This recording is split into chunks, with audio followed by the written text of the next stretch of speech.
Benvidos a este acto, Memoria e Dignidade, sacando a luz a represión franquista en Moaña no Morrazo. O Ateneo de Moaña, en colaboración co Concello, organizamos este acto por dúas razóns principais. A primeira é que fronte á ocultación e desinformación planificada e interesada dos medios do sistema, traballar por recuperar e honrar a memoria aínda viva de todas aquelas persoas que loitaron dun xeito heroico e que incluso morreron por defender unhas ideas e uns valores avanzados de liberdade, xustiza e dereitos colectivos fronte á barbarie das élites económicas, militares e religiosas que aplicaron terror e xenocidio para barrer a democracia e os novos valores que viñan nese momento. Dende o Ateneo de Moaña non pararemos de seguir organizando este tipo de actos ata que todos os moañeses sepan quenes foron as víctimas desa represión e por que os mataron e quenes foron os asesinos e por que razóns fixeron tales atrocidades. A segunda razón é que nós creemos que coñecer o noso pasado axúdanos a entender o noso presente e, polo tanto, a ter perspectiva para afrontar os retos do noso tempo. O fascismo non morreu, simplemente cambiou de formas porque lle interesou. Aínda a día de hoxe hai alcaldes electos e altos cargos do Partido Popular que seguen alabando ao franquismo en público e os cachorros de novas generacións do Partido Popular fanse selfies nas redes sociais coa bandeira do polo dun xeito completamente impune. Mayor Oreja, ministro de Interior con Aznar, describía ao franquismo desta maneira no ano 2009, unha etapa de extraordinario placidez. Rafael Hernando, portavoz do Partido Popular nos últimos anos, referiuse así aos familiares que intentaban buscar os seus seres desaparecidos no ano 36. Algunos solo se han acordado de su padre cuando había subvenciones para encontrarlo. A todo isto temos que engadir as manifestacións que cada 20 de novembro miles de falangistas celebran cada ano no Estado español.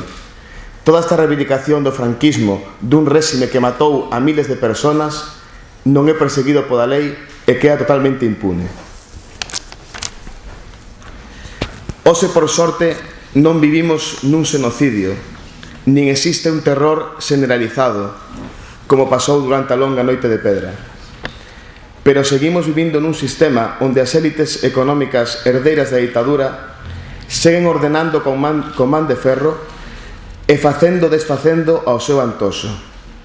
Eles rouban, desfalcan, explotan os traballadores, rescatan bancos e autopistas dun xeito totalmente impune e a nós recórtanos, privatizan servizos públicos como a sanidade e a educación que antes pensábamos que tiñamos conseguidos e garantizados. Seguen facendo censura e controlan os medios de información, así que na práctica seguimos sen ter liberdade de prensa. Ata controlan as editoriais dos libros de texto dos colexios. Se achantas e vives en medo, deixante en paz, pero se te activas e te rebelas contra esta injustiza, van a por ti con multas abusivas da lei Mordaza, cos antidisturbios e a súa violencia. Temos neste momento decenas de presos políticos no ano 2016 en Galiza e en todo o resto do Estado español. O peor do fascismo de todos, cando os países europeos e Estados Unidos deciden invadir outros países arrasándonos por completo. Iso tamén é fascismo a día de hoxe. Por iso, facemos e seguimos facendo estes actos polas dúas razóns que acabo de explicar.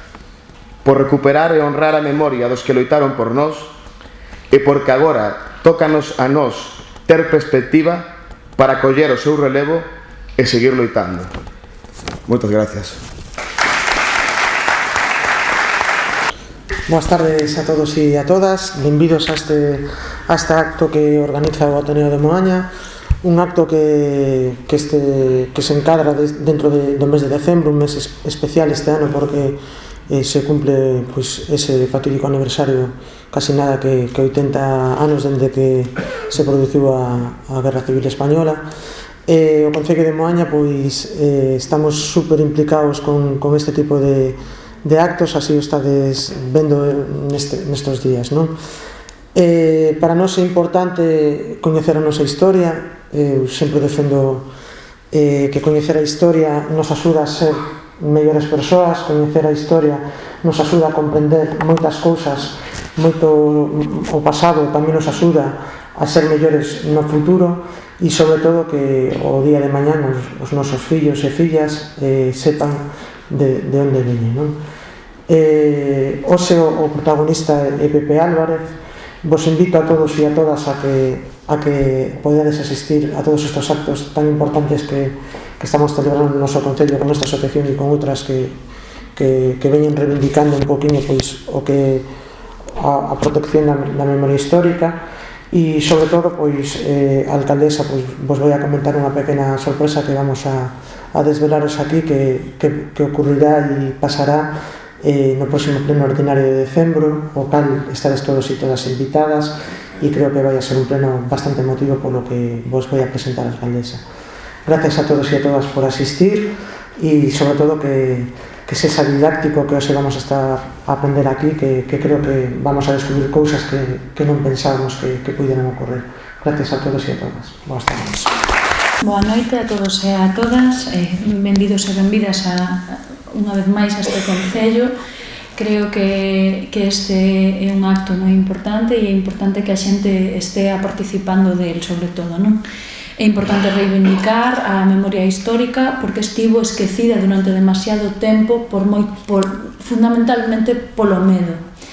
E ese medo debemos rompelo, debemos contar a verdade do que pasou. Aquí non houve unha guerra civil en Moaña, nin en Galiza. O que houve foi represión pura e dura daquelas persoas que discernían das ideas dos falanxistas e da xente que se sublevou. Non hai nada máis. Houve unha persecución feroz das persoas máis significadas e máis, digamos, socialmente máis activas, precisamente persoas que defendían os dereitos que hoxe todos e todas pensábamos que dos que podíamos disfrutar, non?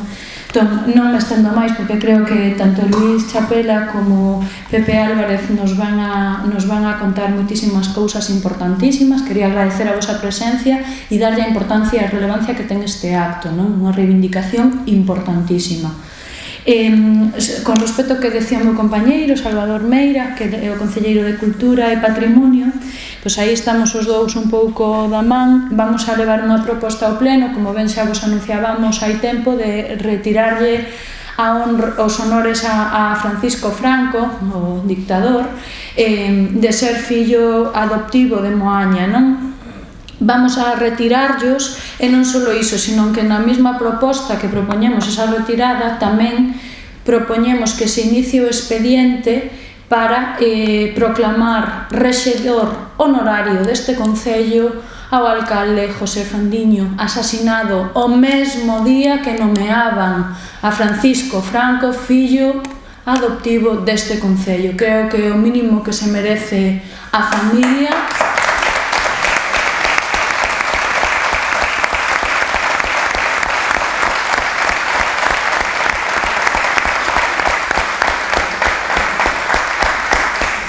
É a primeira vez que se nomea, se lle outorga a alguén ese título, e creo que é o momento, non? 80 anos despois, el foi asasinado o 31 de decembro do 36, o día de fin de ano.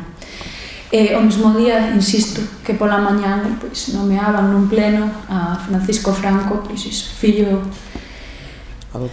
adoptivo. Entón, sin máis palabras, creo que a memoria hai que recuperala, porque contaba hai pouquiño noutro acto organizado polo Ateneo, non? A miña xeración non sabe realmente o que pasou e o que se sofriu aquí, e non podemos seguir avanzando cara ao futuro sin coñecer o noso pasado. É así, e creo que a única maneira que temos agora mesmo de facer xustiza para as persoas que sofriron esa represión, non? As persoas e os seus familiares que seguiron sofrindo despois, non, todo o tempo.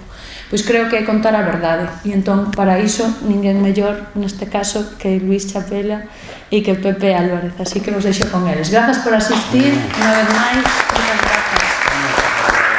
En primeiro lugar, damos as gracias por estar aquí con nós. quería puntualizar unha cousiña. Este acto, para min, é un pouco unha especie de homenaxe para Gonzalo Casqueiro, porque era o noso presidente de honra e sigue sendo. E este foi así precisamente por un dos motivos que este colectivo se chamou Ateneo. Non ten outro. Este Ateneo nace para loitar e defender este pobo e o país. Non hai máis vida que esta. En todos os eidos que se poidan presentar na vida no camiño andando. Hai 3 meses, máis ou menos, cando se pusemos a andar, pois, ao mesmo tempo, creo que é necesario que vos diga que propusemos aquí na alcaldía, a Salva máis a alcaldesa, tiñamos unha inquedanza de facer en Moaña, dunha vez por todas, un monolito en memoria de todos e todas os represaliados deste pobo. E estamos en eso.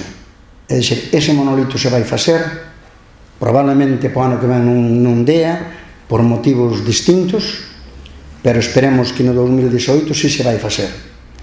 Porque, se non houbera posibilidade de facelo a través do Consello, o colectivo este do Ateneo está disposto e capacitado para facelo con unha suscripción popular, donde participaría un maior amplitud de persoas do povo.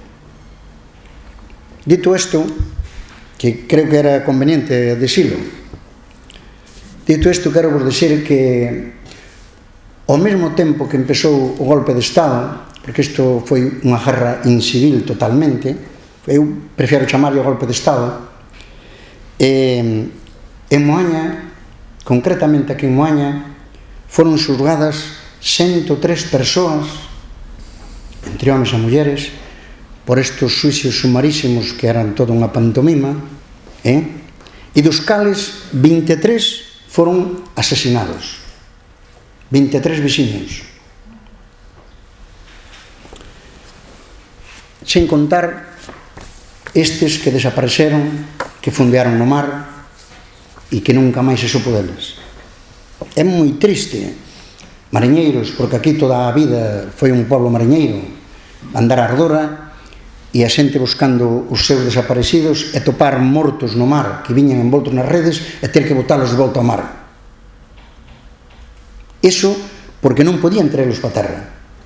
Entón, no mellor dos casos, se o conocían a persona, ou se ainda se coñecía, pois dixíanlle ás familias: oye, mira que non buscar máis, que isto está morto, está fondeado ou tal.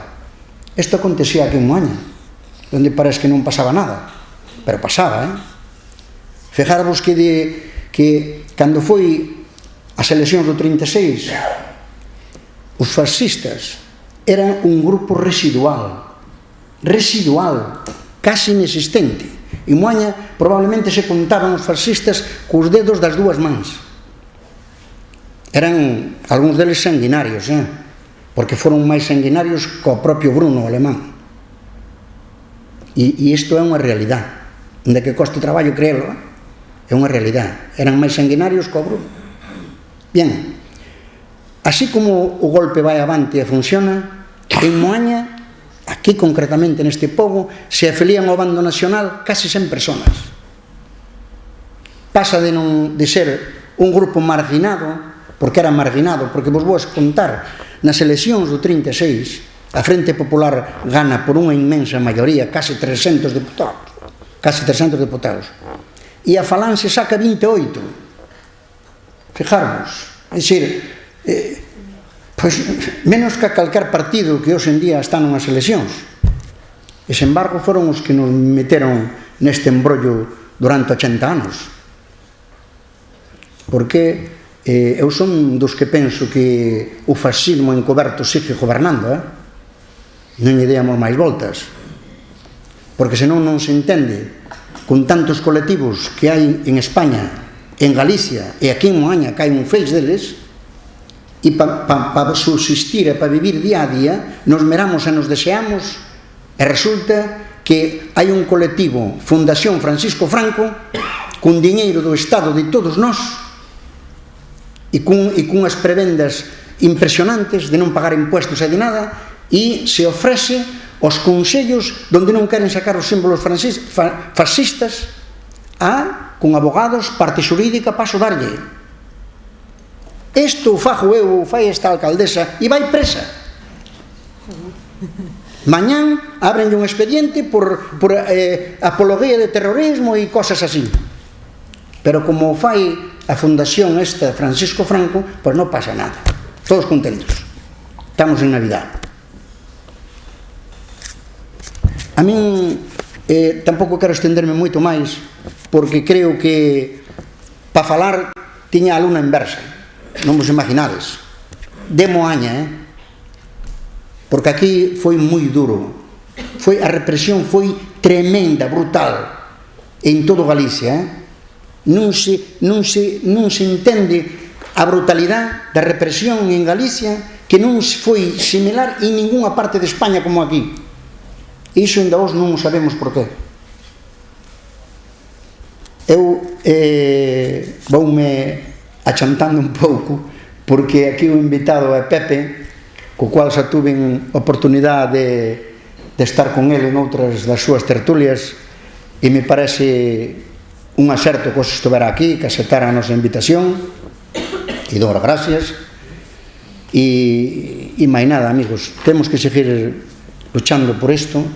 Non nos vai quedar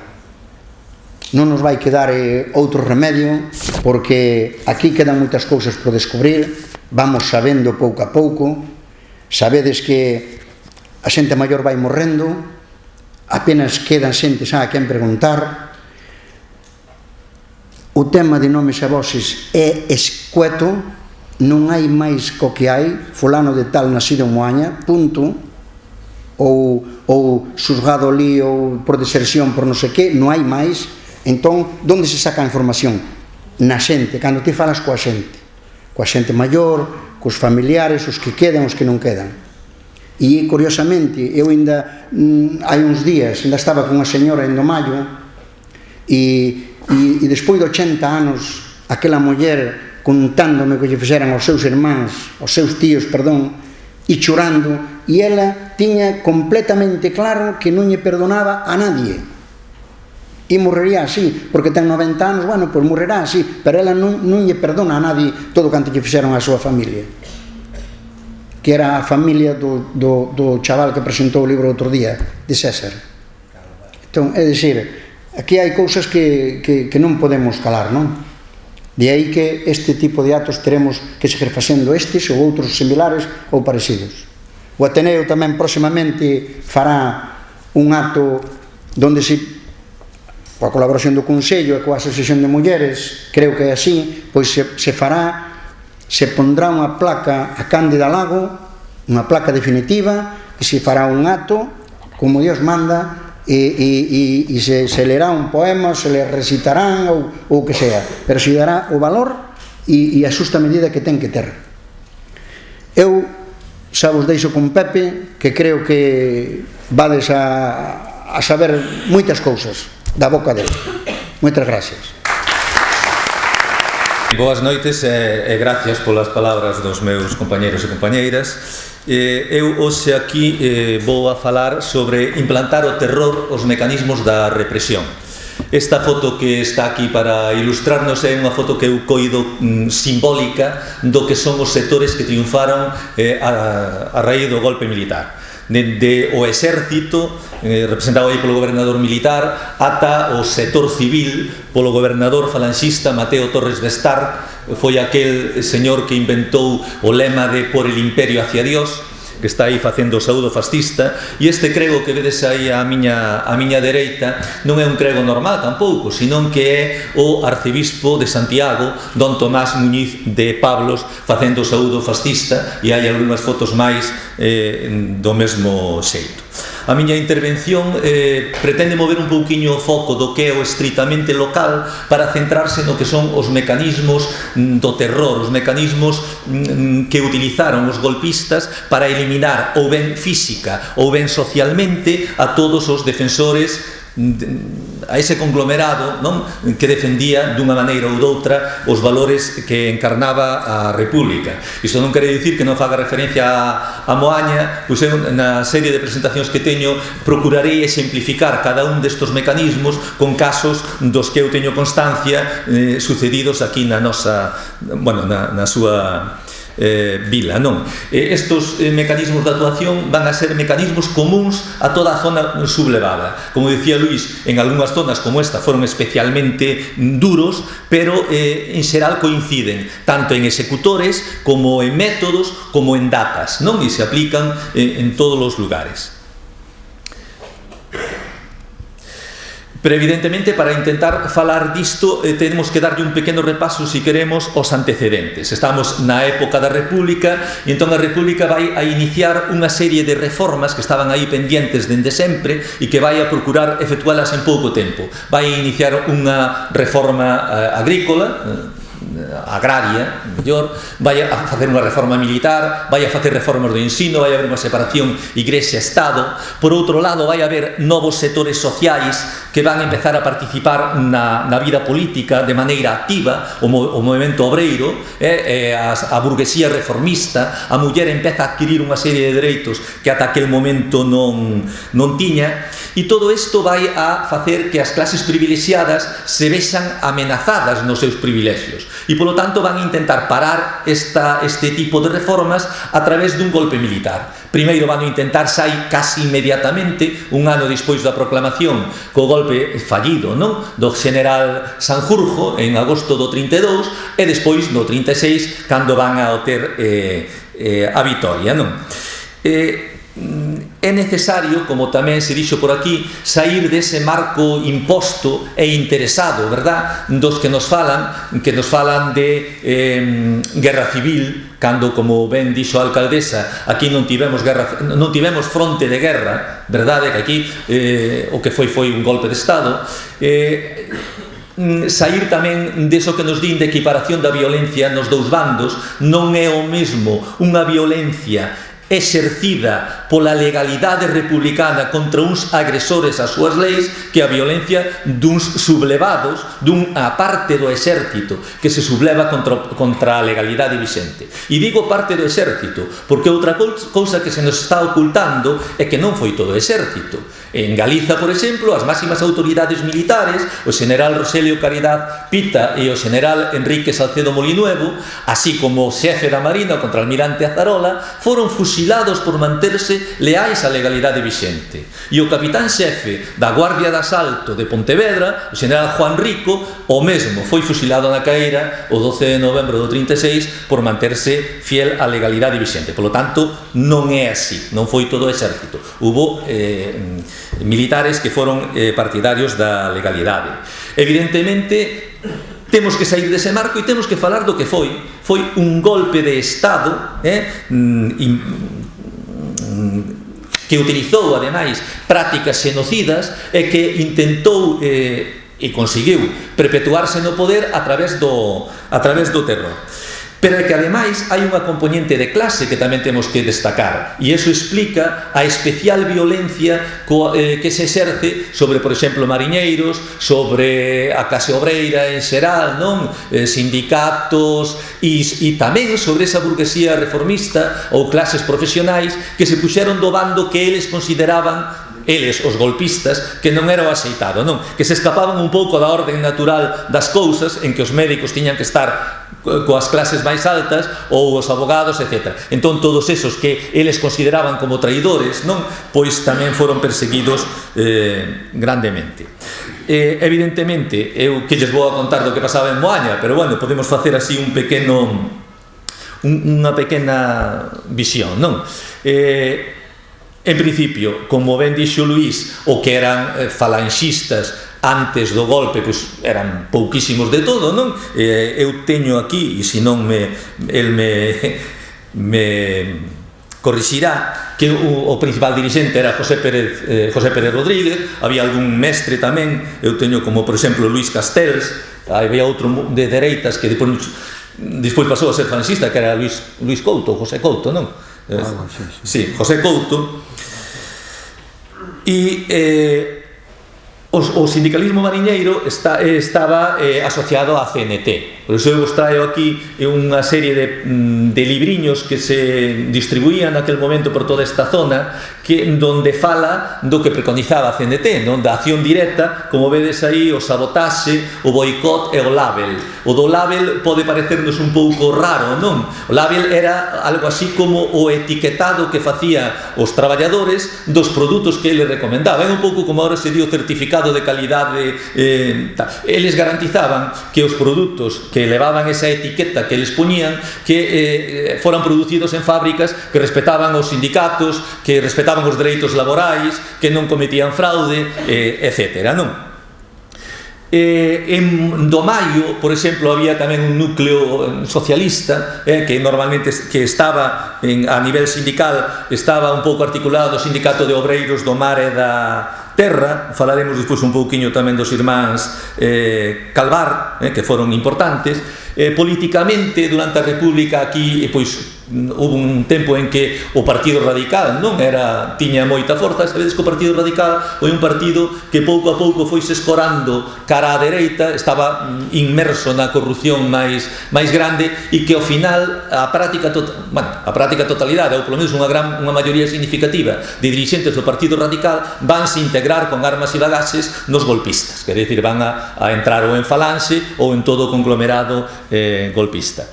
Para que vos dedes conta do poder que tiña o sindicalismo de matiz anarquista na zona, puxemos aí esa frase, ese escrito de Federica Monseni, non, sobre o que significaba o Moaña, non? En Moaña, donde las semillas anarquistas fructificaron máis pródigamente.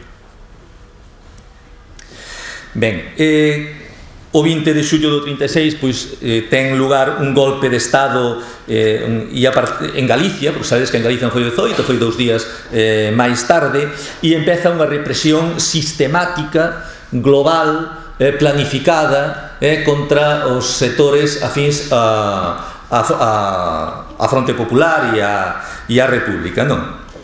Hai que ver, eu penso que hai que insistir no de planificada. É dicir, a violencia que aparece a partir do 20 de xullo non é unha violencia reactiva, quer dicir, non é unha violencia que os golpistas opoñan a unha resistencia por parte dos outros sectores, senón que o Xeneral Mola, que en realidade era o verdadeiro cerebro da represión, vai a ter xa exposta de antemán, porque se examinamos as instruccións reservadas que o Xeneral Mola lle vai mandando ao resto dos golpistas, xa semanas antes, evidentemente, pois vemos que el di cousas como que hai que sembrar el terror, hai que dejar sensación de dominio eliminando sin escrúpulo, vedes, e nunha intervención que el ten en Burgos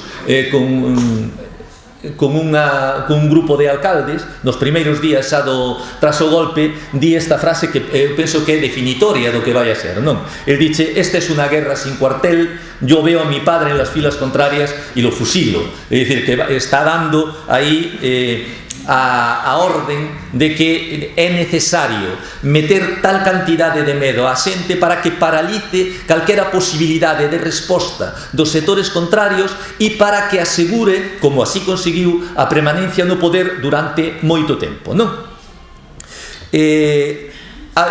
Temos que ter en conta tamén de maneira importante que a violencia política e o terror teñen tres funcións principales. Por un lado, ten unha función de castigo, é dicir, a violencia castiga aos desafectos, e en este caso o castigo vai ser mediante a eliminación física ou a eliminación social, mediante paseos, execucións tras consellos de guerra ou cárcere e depuración, non? Vai a ter tamén outra función que vai a ser a de intentar conseguir a sumisión e a pasividade dos sectores indiferentes ou indecisos, e vai a ter unha terceira función que moitas veces pasa desapercibida pero que é importantísima, que é a de xenerar afectos ao bando sublevado. Podedes dicir, bueno, e como xenera a violencia afectos? Pois dunha maneira moi fácil, porque aqueles sectores colaboracionistas, aqueles sectores que ocupan cargos, por exemplo, co novo réximen, ou que participan dunha maneira directa ou indirecta na represión, directa participando nas guardias cívicas ou institucións parecidas, e de maneira indirecta, pois delatando, denunciando os seus veciños, saben que no momento en que ese novo réximen deixe de ter apoios e desapareza, eles van a perder a súa impunidade e van a ser castigados e van a perder os seus beneficios. Por lo tanto, a maneira de sobrevivir con esos beneficios vai ser apoiando ese novo réxime. Vale? Esa é unha función que a veces pasa desapercibida. Aquí vos puxen un prototipo da persoa perseguida, que aí é un informe que fai o Xuntamento de Moaña xa no ano 40, de Basilio Calvar Solla, da zona de Moaña, é un home que vai a estar, depois falaremos un pouco máis deles, que vai estar escapado, vai se presentar cando aquel gobernador, que era un verdadeiro carniceiro, aínda que aquí en Pontevedra fixo esa actuación de ofrecerlle a todos os que estaban fuxidos e que non tuviesen as manos manchadas de sangre, que se podían presentar, que non lles ia pasar nada. A propaganda falaba del como Papá Manuel. Era o general, o gobernador Gómez Cantos, que depois xa fora un gran represor, e despois vai a ser outro gran represor cando depois volve, cando marcha de Pontevedra, que vai actuar, porque ele era guardia civil, vai actuar perseguindo a guerrilla. Pois este home preséntase no 39, sí que lle fan xuicio, verdad, e o van a condenar, creo que a 12 anos de cárcel. Eu vou ir un pouquiño rápido, pero despois podemos no coloquio falar un pouco máis a modo, porque a verdade é que comprimir é bastante complicado. Ben, falamos de represión e prácticas xenocidas. Ben, hai que matizar que o período franquista foi tan longo, 40 anos, que dentro dese período evidentemente hai distintas fases, distintas etapas. Por lo tanto, a represión tuvo modulacións no tempo e modulacións na intensidade. Non é igual ao longo desos 40 anos, senón que cambia de forma, cambia de intensidade, como dixen. Pero evidentemente as cousas hai que chamarlle polo nome que teñen. Entón, en lugar de chamar de represión así en xeral, en determinadas etapas dese período está claro que o que hubo foi unha violencia de tipo xenocida. E eu sei que isto hai moitos historiadores que non coinciden con outros historiadores que sí defendemos esta denominación. Pero como podemos chamarlle entón a unha persecución sistemática executada dentro do poder que busca a eliminación dun enemigo que eles definen en función das súas ideas? O sea, unha persecución de tipo ideolóxico non ten outro calificativo que o de xenocidio. Eu ben sei que a nivel xurídico non é así, porque cando a Sociedade das Nacións definiu o delito de xenocidio, había intereses moi grandes por parte das potencias que deixaban a persecución por motivos políticos e ideolóxicos fora. E, polo tanto, eles consideran xenocidio cando é por motivos religiosos. O sea, por motivos religiosos sí, por motivos ideolóxicos non. Ou por motivos de raza. De acordo? Por lo tanto, nos considerámoslo como prácticas xenocidas. Aquí eles definiu moi ben, hai unha causa, a causa máis importante contra os veciños de Moaña, que é a 1212-36, e o fiscal desa causa define moi ben a quen hai que perseguir, referido aos veciños de Moaña, un conglomerado compuesto por elementos políticos y sindicales afectos al gobierno antinacional. ¿Por qué? Porque eles definen un grupo, ese grupo que lle van a chamar los rojos, vale? E ese grupo, eles van a caracterizar non polo que fixera a xente que integra ese grupo, sino polo que representaba. Entón aí nese grupo, los rojos, é un grupo, un inimigo interno, está dentro do país, pero que está en relación co exterior, co famoso contubernio xudeo, masónico, comunista, etc. E nese grupo vai haber xentes que van a ir dende aos partidos burgueses, como podía ser Unión Republicana, Izquierda Republicana, centro-izquierda, esquerda, moderada, ata os sectores do que chamamos nós a esquerda obreira. Os que estaban dentro da Fronte Popular, como sería o Partido Socialista ou o Partido Comunista, ou os que estaban fora da Fronte Popular, pero eran da esquerda obreira, como sería o caso do anarquismo, da CNT, FAI, etc. Que ademais, dentro dese grupo, evidentemente non había unha coincidencia ideolóxica. Ao contrario, había tirapuxas, porque outra cousa que se di é que, a pesar de estar eles da Fronte Popular, eles non están no goberno da Fronte Popular. A esquerda obreira non participa no goberno da Fronte Popular ata o inicio da guerra. E eles, a república que eles consideraban burguesa, non era a súa meta de república. Eles, o seu réximen, trascendía ese tipo de república para unha república de traballadores, que sempre o dicían. Pero claro, na persecución aí englobámolos a todos e xa temos o grupo definido. Eles, ademais, van a falar de cara á propaganda interna mesmo, van a falar con un símil que é importantísimo, que é o símil da enfermidade. Para explicar esa represión, eles van a compararlo, para que a xente o entenda, con un cancro, unha infección. Eles din, así como un cancro, unha infección nun corpo, se non a cortamos, vai se estender por todo o corpo e vai significar a morte de esa persoa, nun país pasa o mesmo. Ese cancro, que son ese grupo de los rojos, esa infección, vai se estender por todo o país e vai significar a morte da patria que eles decían. Por lo tanto, hai que eliminala. E como vamos a eliminala? Pois temos dúas maneiras de facelo. Unha eliminación de tipo físico, esa eliminación que falamos antes, execucións dos consellos de guerra, paseos, que depois falaremos un pouquiño deles, ou a través do alonxamento da sociedade. Vamos a quitalo da sociedade, vamos a poñelos aí nunha especie de lazareto, verdade? Aquí foi real o do lazareto tamén, non? Donde que sería o cárcere, ou sería a separación do servicio, no caso dos mestres e tal, e despois só poden volver á sociedade, pero cando estén depurados, cando estén desinfectados, non? A través, por exemplo, os do cárcere, con esa política de redención de penas polo traballo, verdade? De redención carcelaria de inspiración cristiana, non? Do xesuíta Pérez de Pulgar. Ben, e outra das cousas que temos que falar é de que había unha experiencia previa. Eso non pode pasarnos por alto.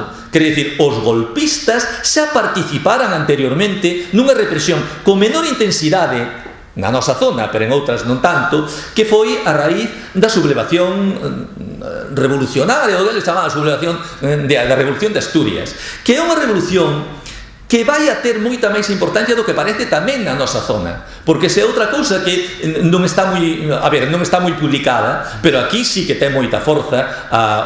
Aquí se declara, por exemplo, a folga xeral revolucionaria, non? E hai un comité de folga, fundamentalmente con socialistas de Marín, verdad? Que vai actuar moito nesta zona. Eu aquí lles traio un par de pasquíns dos que se repartían naquel momento, que tamén é outra cousa curiosa. Os pasquíns facíanse, a maioría facíanse a man. E hai outra cousa tamén interesante que nos dá que pensar tamén, que o comité de folga ou os integrantes do comité de folga firmaban os pasquíns. En certo modo avalaban o que estaban pedindo. Aí vedes o pasquín así máis xeral, e aí vedes un detalliño pequeno que está firmado por Cristóbal Peñín, o cacharreiro, que era un dirixente sindicalista de Marín e que vai acabar fusilado no 36. Tendes que pensar que a represión do 36, as listas de represaliados do 36, as listas confeccionadas, por exemplo, do 34 se confeccionan listas de mestres revolucionarios ou de sindicalistas, se detén a moitísima xente. O Pontón Minerva de Marín estaba cheo de dirixentes sindicais. Pois moitas desas van a valer tamén no 36, e moitos dos detidos no 34 son fusilados no 36. Pero non só iso, o golpe militar tamén vai a ser un golpe precursor. Precursor en que sentido? Precursor no que sentido de que se vai adiantar a un novo tipo de golpe. El acaba, acaba cos golpes clásicos, aqueles famosos pronunciamentos militares, tipo de Primo de Rivera, tipo de finales do 19, e el vai a ser o primer golpe militar moderno, donde vai a utilizar técnicas de represión, como poden ser as de desaparicións forzosas, os escadróns da morte, que despois van a ser utilizados, por exemplo, polas ditaduras latinoamericanas, ou que van a aparecer tamén nos conflitos yugoslavos dunha ou doutra forma.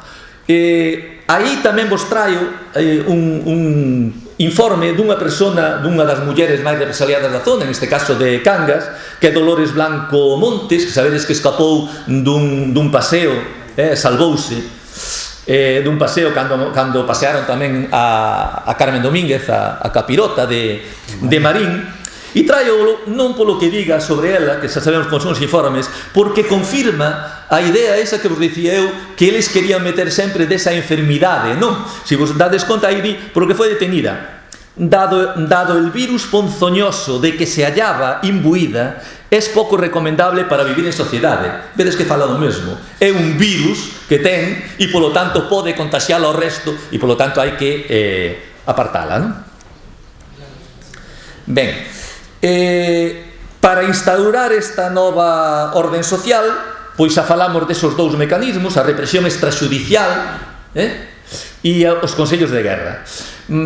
Represión extrajudicial, os paseos. Vamos a ver, os paseos non hai que explicar agora o que era, non? Era unha eliminación de persoas que se facía quitándoos do cárcere, das cárceres normales ou das cárceles habilitadas, se fusilaban e se abandonaban normalmente en determinados lugares. Quere dicir que había unha táctica tamén preconcebida. Normalmente os corpos dos paseados pois aparecen nos límites entre os concellos, en lugares significativos por onde vai pasar a xente, porque o que están buscando é producir un efecto psicolóxico sobre a población. Estánlle mandando un aviso a todos os desafectos: si vos movedes, isto é o que pode pasar. Imaginarvos, por exemplo, eu non coñezo así polo miúdo Moaña, pero, por exemplo, en Pontevedra, pois en certas zonas da carretera de Ourense, da carretera de Marín, naquel momento pois había moita xente que se movía a pé ou en carrillos, que traían cousas a vender aos núcleos da población, e entón de madrugada pois miraban os cadáveres e esa noticia iba estendéndose, a veces amplificada, verdad? E iso era terror. E sabedes que o medo é o mecanismo máis fácil para controlar a poboación, non? Claro, hai na 8ª orden de urxencia da Junta de Gobierno, por tanto, o documento oficial, pois fixarvos o que di. En el primer momento e antes de que se empiecen deben consentirse ciertos tumultos a cargo de civiles armados para que se eliminen determinadas personalidades, o sea, máis claro a auga, non? É dicir, está dicindo, a ver, di consentir. A ver, moitos de nós temos a teoría de que non é iso. Non é só consentir, senón tamén é organizar. É dicir, nós non podemos falar de represión incontrolada, como se fala. É un descontrol controlado. Sempre hai control de esa represión. Cando non interesa, pois se vai a cortar. Se disolven as guardias cívicas, se pasan todas á milicia da segunda liña e hai un control moitísimo máis directo. De acordo? Aí puxemos algún documento, porque, a ver, a represión esta extrajudicial, a pesar do que se poida pensar, deixa máis huellas do que parece. Quere dicir, hai documentación sobre ela, porque pensade que cando aparecía un cadáver, moitas veces, pois iba, en moitísimos casos, pois iba ali o xuíz municipal, facían o levantamento do cadáver, se facía unha autopsia, había testemunhas, e iso todo está recollido, quer dicir, eso non desapareceu. Noutros casos, por desgracia, como nas zonas estas costeiras, pois o que se facía era un fondeamento, non? O sea, se collían os cadáveres, se levaban a determinadas zonas nun barco, en varios barcos, pero aquí era famoso Ave sin puerto, non? Se collían e se fondeaban con pedras ou con ferros para que foran ao fondo, e evidentemente nese caso non é fácil que haxa testemunhos, non? Testemunhos, quero dicir, documentales, non? Por eso, na nosa zona é moi corriente que haxa un gran número de xente que aparece como desaparecidos. A ver, non son desaparecidos, son paseados. O que pasa é que dentro do punto así estrito non pode dicir paseado porque non apareceu o cadáver, pero nós sabemos que sí que estiveron. Un exemplo desa documentación, por exemplo, aquí nun veciño de Moaña, que é José Barreiro Núñez, verdad? E aí vedes como se di onde apareceu o cadáver, que pasou, todas esas cousas. A ver, sempre este tipo de documentación oficial hai que interpretala, porque a veces non é o que di aí.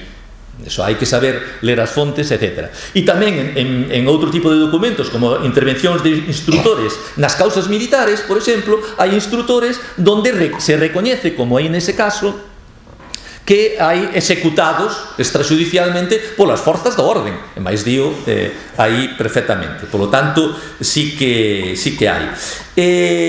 En canto aquí a nosa zona, pois eu, en xeral en Galicia, os paseados con respecto ao total de asesinados anda sobre uns 2/3. Dice, hai moitos máis paseados que executados, sobre 2/3. Eu o cálculo que fixen aquí na zona de Moaña, polos datos que eu teño, é un pouco superior ao total de Galicia. Eu teño sobre un 80% de paseados con respecto ao total de... O sea, que 80 de cada 100 serían paseados, para que vexades o gran volume que ten esta tal. Pasamos. Ben, e quen eran os executores? Claro, esa é a pregunta do millón. Ben, pois hai varios executores. É dicir, os executores dos paseos en xeral moitas veces son patrullas de tipo falanxista. Outras veces, a maioría, polo que levamos estudiado, son as guardias cívicas. As guardias cívicas, ao contrario do que pensa a xente, a Guardia Cívica non é só a Guardia Cívica de Pontevedra, con Vítor Lís, que é unha guardia cívica que actúa en toda a provincia, ou a Guardia Cívica de Vigo, senón que hai guardias cívicas en todos os concellos. E as guardias cívicas que nas organiza? Organizas a Guardia Civil. E a Guardia Civil, os números da Guardia Civil participan nas actuacións das guardias cívicas. O sea, nós temos completamente eso estudiado na nosa zona e ali sempre hai a Guardia Cívica, pois van 10 ou 12 guardias cívicos, a veces neofalanxistas, porque cando falamos de falanxistas hai que distinguir falanxistas anteriores ao golpe e os neofalanxistas que decías ti, que despois do golpe, evidentemente, todo Dios vestía a camisa azul, porque moitas veces era unha forma tamén de salvarse, de xente que cambiou de chaqueta, que tamén os houbo, e bastantes. Entón, ia sempre un ou dous guardias civiles que participaban nas execucións. E iso está perfectamente documentado e nós temos o listado dos guardias civiles que aparecen sistemáticamente en todos os paseos.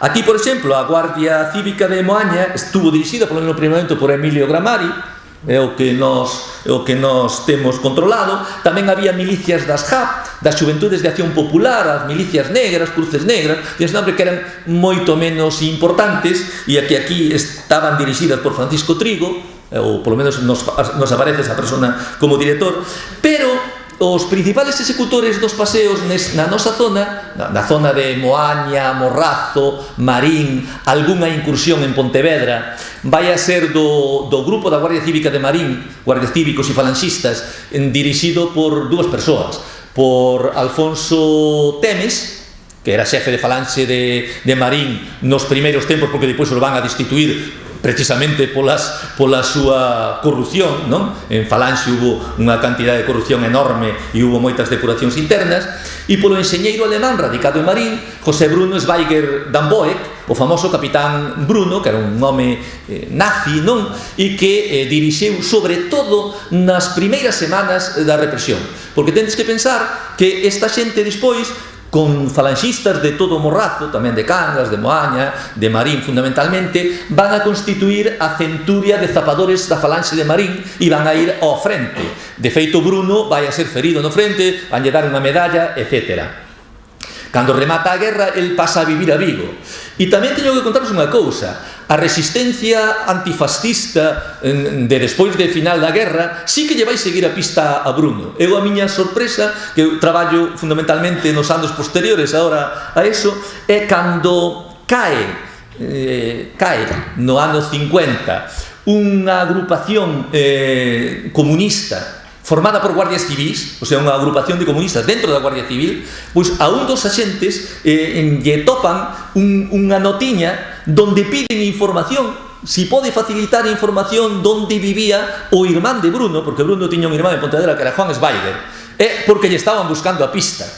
Sabedes que moitas veces a guerrilla ou a resistencia sí que actuou contra este tipo de xente en outras zonas de Galicia, e aquí concretamente en Vigo pois hai varios casos de mortes. O que pasa que en aquel momento pois se decían que eran de outra forma, pero hoxe sabemos que eran delas. Pero tamén quería insistir nunha cousa: o feito de que se lle bote só exclusivamente a culpa, por exemplo, a Vítor Lís ou a Bruno Schweiger ou as guardias cívicas dos asesinatos, en realidade o que está facendo é exculpando os que teñen a verdadeira responsabilidade da represión. E a verdadeira responsabilidade da represión, nun momento en que todas as organizacións, todo o que pasaba, estaba baixo a xurisdicción militar, é dos militares golpistas e das forzas de orden golpistas. Outra cousa é que de maneira instrumental utilicen a esas persoas, que tamén son culpables, pero non son únicamente culpables. O sea, as árbores que non nos oculten o bosque, é así ou non sei se é ao revés, pero bueno, algo así é. As ordes dabas Vítor Lís, as ordes dabas unha persona que pasa desapercibida e que era o máis importante de todos, que era o comandante Joaquín Velarde Velarde, xefe accidental da Guardia Civil de Pontevedra. As ordes dábanas os delegados de orden público, os delegados gubernativos. Iso non quere dicir que non houbera sectores da patronal, caso de armadores, conserveiros na zona, ou sectores do clero, que participasen a favor ou en contra, para quitar ou para meter nas listas de xente a pasear a aqueles, non? Nós temos, por exemplo, vamos a ver, Joaquín Davila, xefe, o sea, da patronal como se chamaban, dos carboeiros, que ese influe e ese informa a favor de veciños de Moaña, do sindicato de carboeiros de Moaña, porque o sindicato de carboeiros de Moaña lle prestara servicios en plan Esquirol, hai que dicilo así, cando houbera conflitos cos outros sectores sindicais nas folgas. E hai armadores de Moaña que logran, entre uns e outros, logran, por exemplo, que non se condena aos irmáns Costas, porque decían que iban coaccionados. Veremos aí un informe moi curioso. Polo tanto, a favor ou en contra, había influencias. Pero as ordes eran das autoridades militares, non? Ben, aí poñovos tamén un pouquiño a xustificación que se daban dos paseos. Porque, claro, había xustificación dos paseos. Cando un xuíz militar... Ti avísame 5 minutos antes, porque non enrollo. Cando un xuíz militar pedía, por exemplo, e onde está fulanito de tal que tiña que estar en San Simón, ou que tiña que estar na normal de Pontevedra, había que darlle unha resposta. E cal era a resposta que lle daban? Pois era a resposta que daba Joaquín Velarde, o comandante da Guardia Civil. Eu teño casi unha colección de casi 100 informes deste tipo, que o único que cambia é o nome da persoa e van variando os motivos. A veces é un pinchazo, a veces tuvo que hacer necesidades fisiológicas, a veces en unha curva la furgoneta ou la camioneta iba máis despacio e intentaron huir, pero é a xustificación do que se coñece como aplicación da lei de fugas. En este caso é de Francisco García Villanueva, que era de Bueu, está por aí no VAS. E vamos a ver, Francisco García Villanueva, que é un caso ademais moi complexo, sumamente complexo, sobre todo pola localización, porque se pensa ou en sitios se publica que foi en Marín e tal, e aquí Joaquín Velarde pois di que foi en Arcade, non? En Ponte Sampaio, pero non está tan claro, o sea, aí non nos vamos a meter en eso. É só para que vexades o modelo. E ademais que vexades outra cousa curiosa, este home, ao contrario de todo o rollo legal, non asinaba de puño e letra. Este confeccionou un cuño, esa firma dele é un cuño, un selo. Todos aparecen selados, coa mesma cor, con esa cor así tal, tirando a vermella, non? E aparecen sellados, co que evidentemente non garantiza que calquera da súa oficina este asinando, ou que xa teñan un modelo que digan como a churros, pois vou a mandar porque estas son xustificacións que se fan a posteriori, non?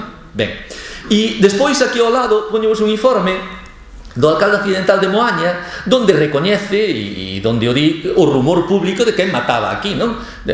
José Paz Pena, Eugenio Cancelas, Manuel Cancelas, Cándido Giraldez, según rumor público, han sido muertos por las milicias de Falange de Marín mandadas por un tal Bruno. É dicir, que é un recoñecemento de que, e este sabía o ben, porque este fora un dos que, porque a Bruno, mesmo falanxistas de Moaña, o denunciaran ante Castro Pena, verdad, polas irregularidades que tiña e pola brutalidade, o sea, lle parecía bruto aos mesmos do seu gremio, non?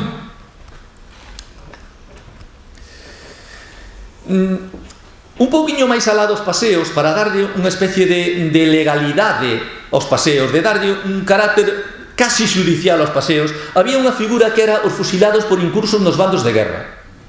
Sabedes que declaras o bando de guerra, e no bando de guerra ten unha serie de artigos donde vai tipificando condutas que hai que castigar.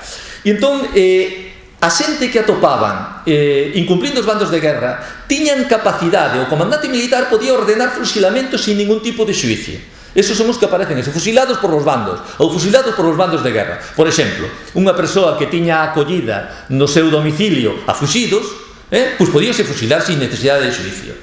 Ou unha persona que se topaba con armas, que foi algún caso dos de Moaña, pois tamén se fusilaba sin xuicio ningún. Aquí en Moaña hai un caso que eu tomei como exemplo, non estou facendo unha cousa exhaustiva, estou poñendo exemplos puntuales, que é da familia Calvar tamén de Moaña, que é Manuel Calvar González. Ben, Manuel Calvar González está fuxido, polo que sabemos, que pode variar e seguramente hai testemunhos orales que terían que matizar moito, non?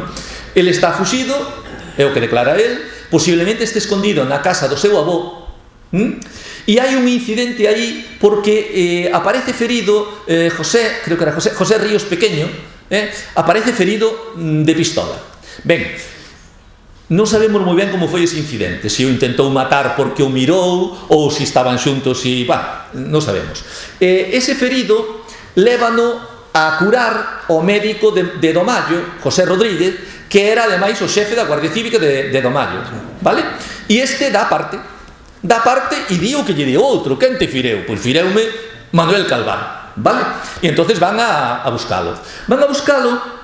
E este rapaz, este home, rapaz, a fin de contas, estaba escondido no fallado, ese é o que di el, porque el declara iso, que estaba escondido no fallado da casa dun cívico de Domallo.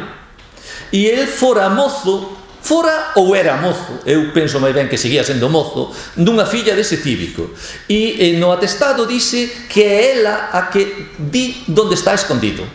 Habería que pensar que é o que se lle fixo a esa muller para que diga onde estaba escondido o seu mozo, pero evidentemente eso non o di. Imagino que habrá testemunhos orais que aclararán un pouco eso, con toda a cousa dos testemunhos orais para algúns de nós, non, que somos cautelosos nese aspecto.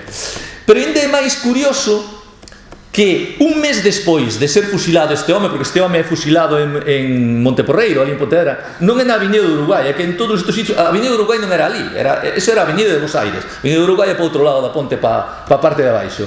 O día 19 de decembro, ás 5:30 da tarde, ese mesmo día se fusilan no mesmo lugar a unha das poucas mulleres que se fusilan en Pontevedra, Elvira Lodeiro, de 28 anos, van a fusilar ese mesmo día que fusilan a Manuel Calvar. Pois un mes despois, en xaneiro do 37, lle abren unha causa sumarísima a Manuel Calvar, donde o declaran en rebeldía, por non presentarse ao xuicio. Evidentemente era bastante difícil que o home se presentase ao xuicio.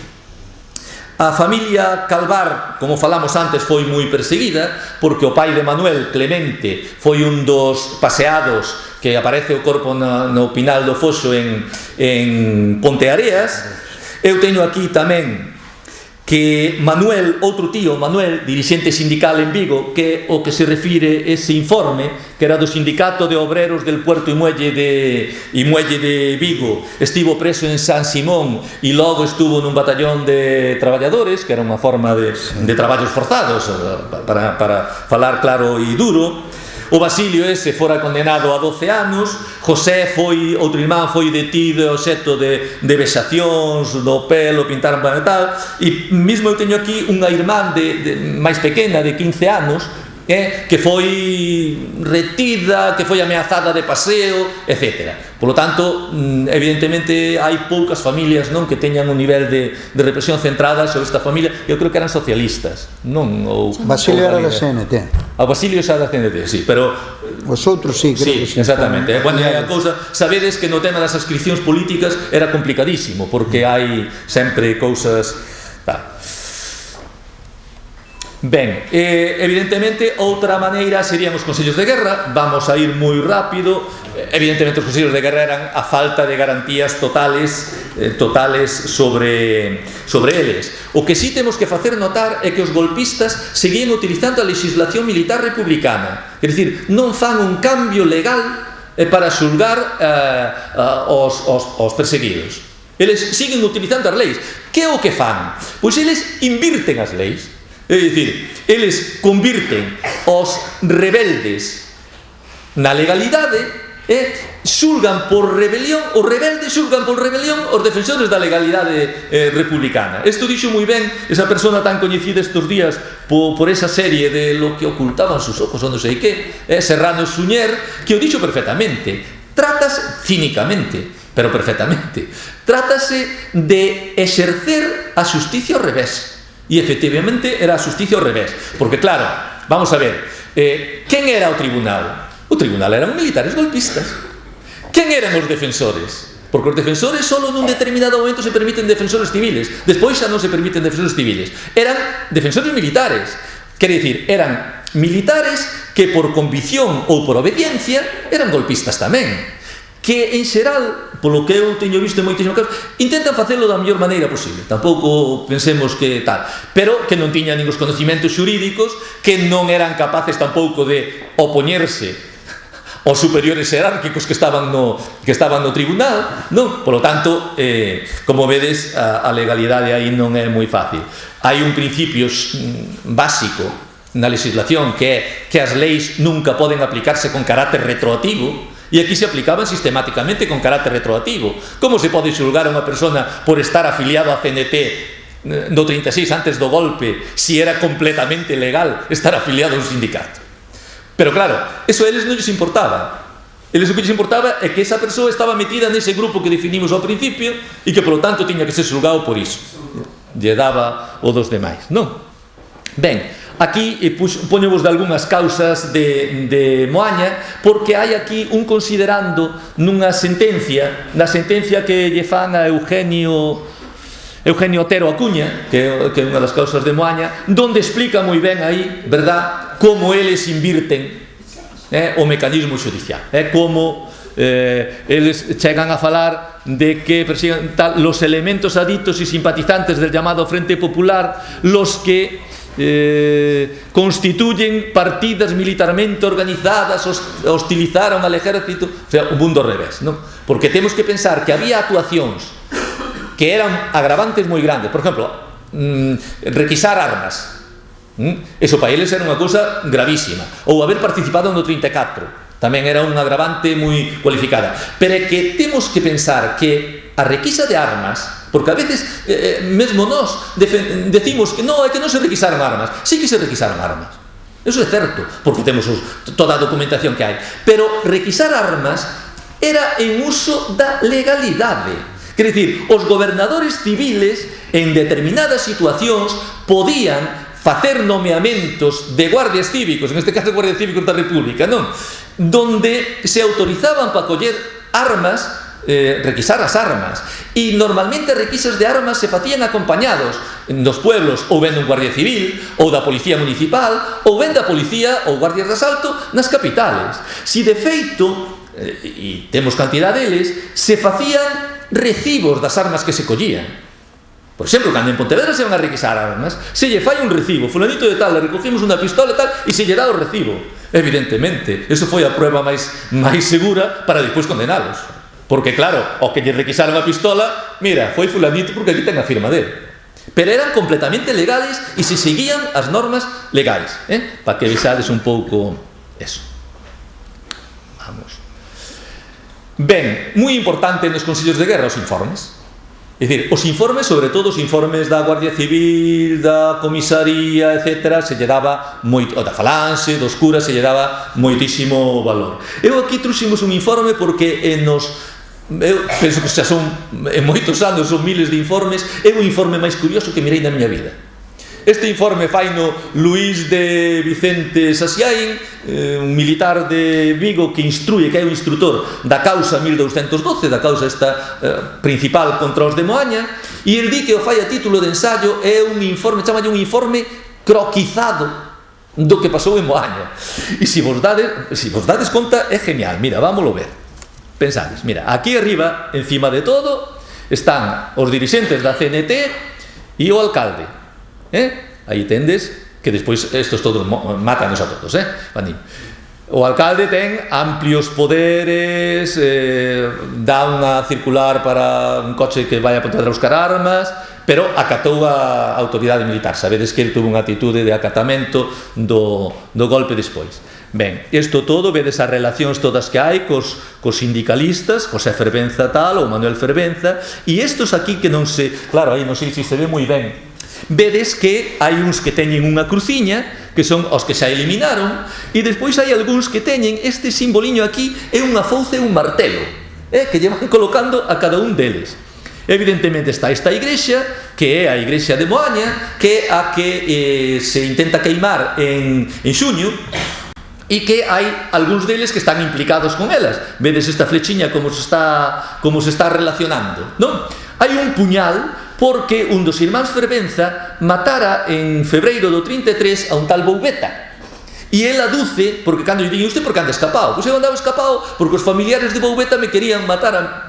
Entón, fixarnos como vai relacionando todo, os participantes no incendio. E depois, o máis curioso son estes 3 circuliños que hai aquí. Se vos dades conta, hai 2 círculos vermellos e hai un círculo azul. Nos círculos vermellos, dirigentes, aquí poñemos a tal, eliminados, requisa de armas, claro, estos son rojos, entonces hai que eliminarlos, e de feito se eliminan, non? E depois hai un círculo azul. E quen está dentro do círculo azul? Os que van coaccionados, os que os armadores e dirixentes da patronal de Moaña dixeran, ollo, non me toquedes esta xente, e aí os temos. Pois José Costas, Manuel Costas, Mequexide Silva, Manuel Ríos, e estos son os que se estafan, ou polo menos gran parte deles, para que vexades que a veces inda dentro da dor que hai cando se miran estes informes, a veces hai algún, verdad, que merece a pena, sobre todo polo traballo e a minuciosidade de facer unha cousa deste tipo. No referido ao... Bueno, xa non me asino que sabedes todos. 5 minutos. Vale, perfecto, ou 1 minuto xa. O que xa non vou a decir quen foron condenados, quen non foron condenados, etc. Pero no caso referente ao alcalde José Fandiño, quero sí que teñades en conta unha cousiña. O propio instrutor recoñece que, leo, o que di el, de unha maneira clara no consta su participación. Sin embargo, su actitud pasiva influye en el desarrollo de los acontecimientos. E recoñece que no sumario só se atopa un cargo contra él, o da orde para que un coche fose a Pontevedra a buscar armas. Pero ollo, e fixarvos o que di o instrutor, sin que dicho extremo se haya podido confirmar de una manera clara e rotunda. E ainda así o condenan a morte, para que vexades o tema da xusticia esa. Evidentemente non me vou a parar máis porque isto levaría máis tempo, pero quero sí, no tema das mulleres xa falou a compañeira Monse, pero quería aquí tamén traer unha cousa, Concho, que foron perseguidos, pero tamén había resistencia, e moitas veces por resistencia por parte das mulleres. Por exemplo, aquí hai unha denuncia de falanxistas da zona contra unha muller que, fixarvos o que di, en ocasión de haber aparecido en uno de los extremos de nuestra playa unos cadáveres, que eran paseados, evidentemente fondeados, manifestando a gritos y actitudes subversivas que dichas víctimas eran los matados por los falangistas de Cangas. É dicir, que había que ter unha certa forza para dicilo, non? E despois, outra cousa que non se insiste, porque cando falamos de mortos, vou rápido, cando falamos de mortos non falamos dos mortos dos quintos que foron obligados ao frente de batalla. Esos son vítimas tamén. Dos que morreron pola fame, por exemplo, no ano 41, non son vítimas esas. Ou dos que morreron por enfermedades como a tuberculosis, que foi brutal, non? Pois ela como se opón aos quintos, vai o seu fillo, lévanos das quintas para Pontevedra, e a muller esta di o seguinte, copienllo sin galego, non di: lévanos como porcos, lévanos como carneiros para o matadeiro, debía de morrer quen nos manda ir, e outra clase de palabras que non se pudo percibir con claridade. Quer dicir que tamén hai esa resistencia aí. Ben, pois eu nada máis, acabo co que acabo sempre. A mí hai unha frase que me parece fundamental, que é de Dulce Chacón, que di que nós somos vítimas do silencio dos nosos pais e responsables da ignorancia dos nosos fillos. E é así. E gracias. Perdonade por tan rápido.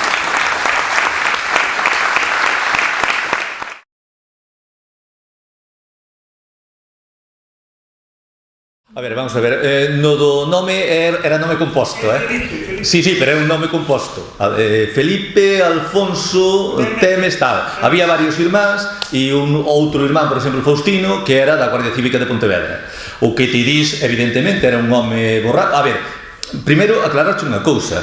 Sí que se din os nomes dos verdugos, polo menos moitos dicimos os nomes dos verdugos públicamente en escritos e, a ver, evidente, eu no meu blog teño cantidade de nomes de verdugos e en un libro sobre a represión en Pontevedra pois aparecen cantidade deles con nombres e apelidos e no último con nombres e apelidos, quer dicir que si se din o que decimos e cando temos probas, testemunhos e tal, eso os historiadores non nos podedes pedir outra cousa, é dicir, eu podo dicir os nombres cando teño probas e no caso de Temes, evidentemente podo dicilo porque sí que hai probas e coincido co que ti dis, quer dicir é un home que vai a ter problemas na falanxe de Marín polo problema da bebida e de outras cousas, porque este é un home que chega a poñerse distintivos militares sin telos, é dicir, o sea que o deteñen por iso, que cando expulsan da falanxe de Marín como jefe vai el e Bruno, un día, el e Bruno Schweiger, porque ele era do grupo de Bruno Schweiger, a exigirlle explicacións aos da falange de Marín. Monta un escándalo brutal, detéñeno, xúlgano, pero ti sabes tamén, ou é fácil de entender, que a esta xente non se lle fai nada, non? A familia Temes é unha familia que ten varios membros metidos na represión, na falanxe, non? Este era máis do grupo de Castropena. Sabedes que despois, en xaneiro do 37, vai haber unha depuración moi grande na falanxe, porque a falanxe participaba, moitos falanxistas, participaban na rede de extorsións, que non nos dou tempo a falar aquí do tema dos encarcelamentos e tal, e que sí que estamos descubrindo e publicando cousas dunha rede de extorsións que había, Vítor Lís, por exemplo, moitos falanxistas que lle cobraban impostos, imposto revolucionario, por exemplo, a xente,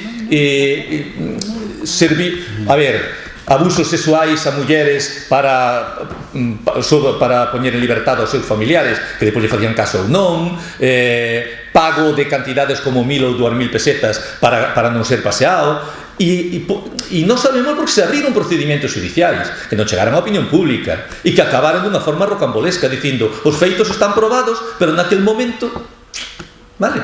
Pero sí, eu non participo no que a única cousa na que non participo totalmente no que ti dis é neso, que sí que se din nomes, ou polo menos algúns dicimos nomes, e o caso de Dionisio, bueno, e máis, non somos 2 nin 3, somos varios, sí.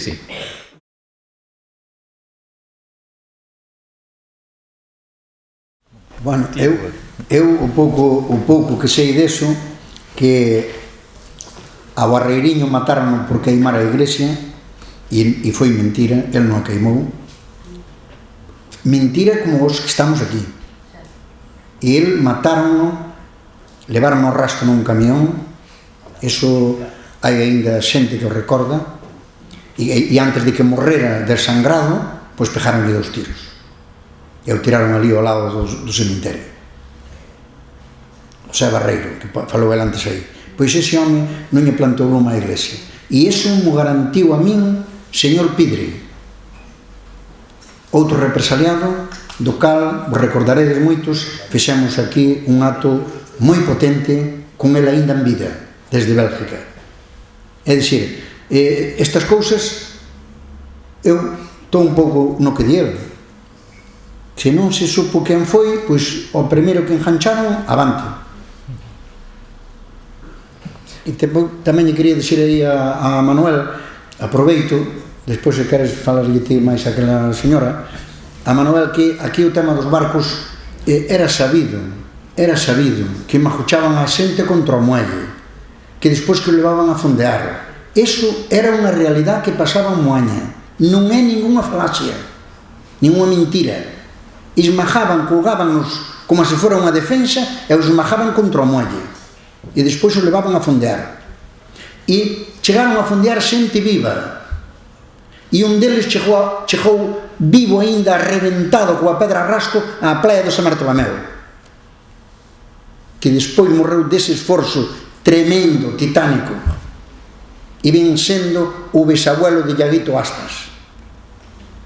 Vete como é a vida. O sea que incluso a xente viva afundeaban para que morrera. Pois ese debe ser coa ansia de vivir, truiu pedra hasta a playa. Parece que non me entendexa, pero o que eu dicía, a reflexión era que non denunciamos o suficiente os verdugos. Sí que denunciamos, porque concretamente no barco ese famoso que lle chamaba a funeraria, só se fala en boa paisiña, en círculos pechados. Públicamente eu nunca escoito a nadie decir o barco de Deixar, decir que era Deixar. Pero, a ver, sí, Manolo, pero vamos a ver, aquí xa sabemos que barco foi, quen eran os de Deixar, quen eran os Seniños, quen eran os Castilla de Meira, quen eran os Ferradás de Domaio. Que agüita co eles, agüita, porque un era un verdadeiro sanguinario, o Bruno quedaba corto ao lado dele. É dicir, aquí todos sabemos, ou eu entendo que sí, eu non sei se a xente ten algún problema en dicir as cousas, eu non teño ningún problema, senón non estaría aquí. Contéstalle ali a Concha. A ver, no tema do incendio da igrexa de Moaña insístese moito, non? Porque polo tema ese de que se fala a nivel global que hubo moita persecución no tema eclesiástico, cousa que non foi certa, porque hai 2 ou 3 incidentes en Galicia, non hai moitos máis. Eu todo o que sei é a quen lle botaban as culpas, que é o que dixo agora aquí Luís. Aí tamén poñían no informe ese a un dos irmáns, como chamaban? Fervenza, tamén lle votaban como inspirador de tal. E o que sí sei é que despois, en novembro do 36, van a deter a 3 persoas máis por participar no incendio. Non me acordo agora dos nomes, pero un debe ser Sartier de apellido e tal, porque un familiar deles me pidiu a min a ver se era capaz de buscar a causa militar que lle fixeran a eles, e esa causa non aparece por ningún lado, porque estuvemos buscando no arquivo militar e non aparece, e por lo tanto non sabemos máis que iso. O sea, que foi un incendio que se dañou parte da bóveda ou algo así, pero non sabemos máis. Os santos non arderon. Non. Me entendes? Pero non temos así cousa fiable precisamente por non poder topar máis testemunhos, claro.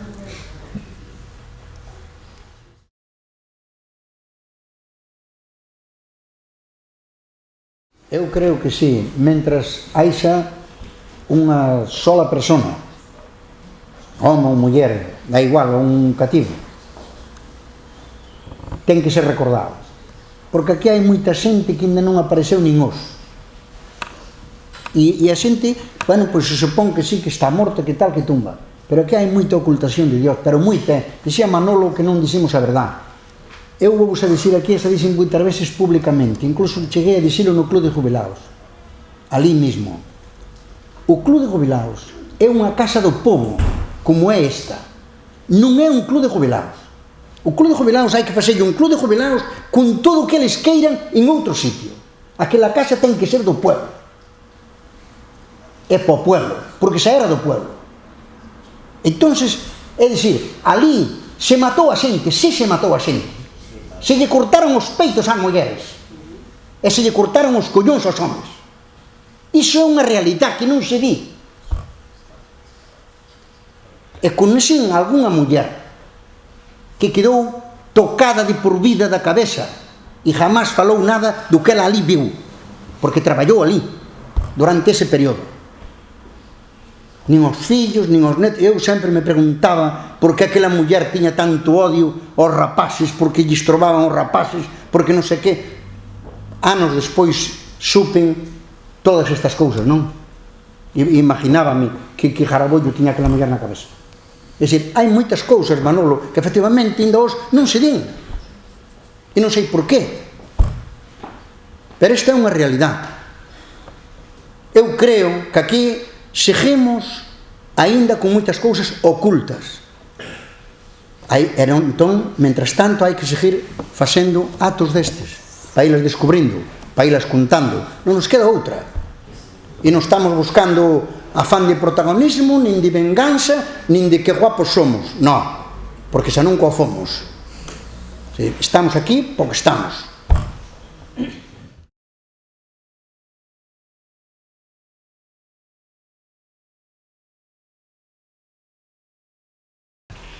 Ben, si de maneira sintética, eu quero decir que coincido co que decía, creo, Manolo, creo que dixeron que te chamabas, que os temas que hai que falar sería, eu penso que hai que falar dos verdugos. O sea, tuvemos moito tempo centrado nas vítimas, hai que seguir falando das vítimas, pero tamén dos verdugos, dos mecanismos que emplegaban e todo eso, e de feito se está falando, posiblemente non todo o que se debía, pero sí que se fala.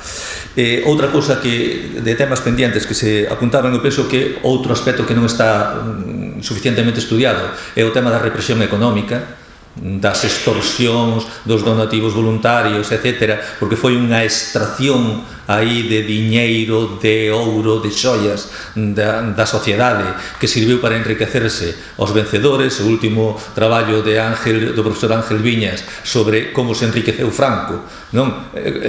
Con extraperlo e con apropiación dese tipo de donativos é significativo, non? Os beneficiarios de todo eso, porque claro, hai beneficiarios do golpe de Estado e esos están claros, conserveiros e armadores, despois van a ter un poder enorme, tan enorme que no ano 37 o presidente da Diputación de Pontevedra, franquista, fai un informe onde denuncia que os armadores e a patronal é un Estado dentro do Estado e que nin a eles lle fan caso, quer dizer que impoñen as súas normas, non? Hai que falar que esos, porque o de nomear os verdugos non dá problemas, o que dá problemas é nomear os colaboracionistas, porque esos non teñen asumido a súa función, non? Fíjate os últimos casos que hubo con motivo das letras galegas e todo eso, o problema dos colaboracionistas, da xente que colaborou co réximen, que se aproveitou do réximen, e eso sí que se pasa moito de puntillas sobre eles, porque a veces nos tocan a nós. Entón, hai que ter... Eso é outra cousa.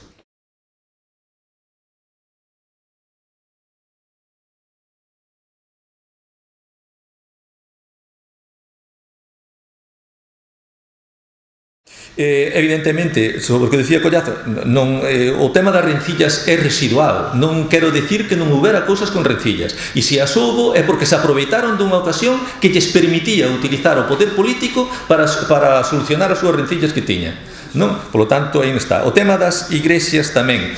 Por que se fala nos libros da persecución religiosa e tal? Porque fundamentalmente o estudio do que se chama guerra civil, así a nivel global, está feito por unha serie de autores, moitas veces estranxeiros, e que falan do conxunto.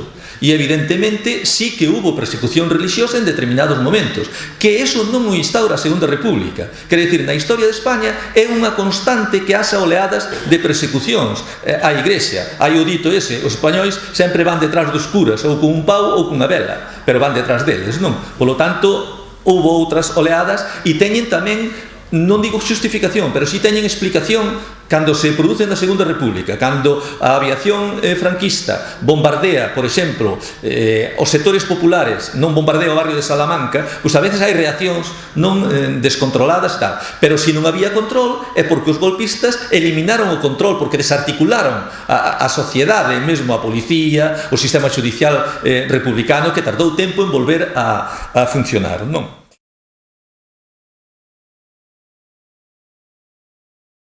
O de Cándido Giraldez Coloré, o papel dos sindicatos cenetistas, e unha cousa que apuntou que me parece fundamental decila, quer dizer que a represión non empeza o 20 de xullo do 36, a represión sobre os sectores mariñeiros, organizados e sindicalistas tal, ven de moito máis atrás. Quer dizer, no ano 1933 hai unha tanda de dirixentes estes que temos aquí, porque eu teño aquí un listado de paseados e de asesinados que xa son sancionados con 1000 pesetas. Cando é o tema do boicot que houbera naquele tempo. E a Guardia Civil está encima deles continuamente. O sea, os que os teñen fichados. Quer dicir que, a ver, o do 36 foi moitísimo máis, porque claro, tiñan todo o poder, pero esa represión vende moi atrás. E xa falamos antes aquí do 34. 34 se deteñen a cantidad de dirixentes obreiros de Moaña, de Cangas, de Marín, de Pontevedra, e están moitísimo tempo presos. E están presos no polígono Janer, e nun pontón, nun barco ali que teñen. E temos que ter en conta tamén outra cousa, que hai moitos que pensamos que o triunfo da Fronte Popular en febreiro do 36 é debido a que eles defenden a amnistía para os presos do 34. E esa idea foi capaz de mobilizar por enriba das ideas políticas. porque toda a xente, ou moita xente mesmo de dereitas, que coñecía a esas persoas e sabía polo que estaban condenados, porque había condenas de 20, de 30 anos cumplidas no penal de San Cristóbal, e iso mobilizou a gran parte da sociedade que non iría a votar ou que votaría outras cousas. Por lo tanto, si eu estou de acordo, eu non personalizaría en ese, que sei que non é a tua idea, non. Eu diría en todos, e se falei, por exemplo, da familia Calvar, porque simboliza un pouco todos os mecanismos da represión, non? É dicir, o paseo, fusilados polo bando, os consellos militares, a actuación sobre as mulleres, etc. Pero, evidentemente, a mí me parece que é así, non? E depois outra cousa que apuntaba que me parece fundamental tamén, que é o tema da preparación que tiña esta xente, porque temos que pensar que esa xente aínda consideraba a cultura, decían eles, cultura como palanca de redención. Quere dicir que hai que loitar por todos os medios, pero tamén hai que loitar coa intelixencia, coa cultura. O obreiro ten que prepararse para facerlle frente á clase patronal. Eu sí que coincido con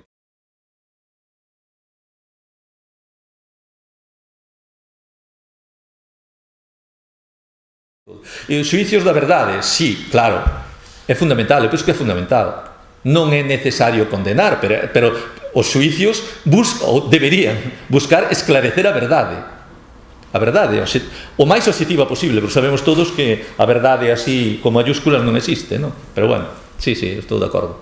Eu, dende o Ateneo, temos que cerrar o acto, agradecer aos conferenciantes toda a información que nos deron e a Leticia como alcaldesa desta nova corporación, o seu compromiso por recuperar a memoria que nos roubaron, por recuperar a memoria que nos roubaron.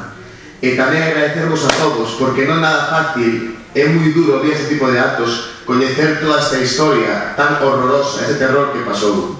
Pero isto non ten que darnos medo, nin darnos baixón, estar mal, estar depresivos, non?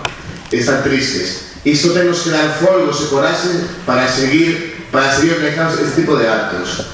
E o Ateneo está aberto a todo o mundo que quera colaborar con ele. Moitas gracias.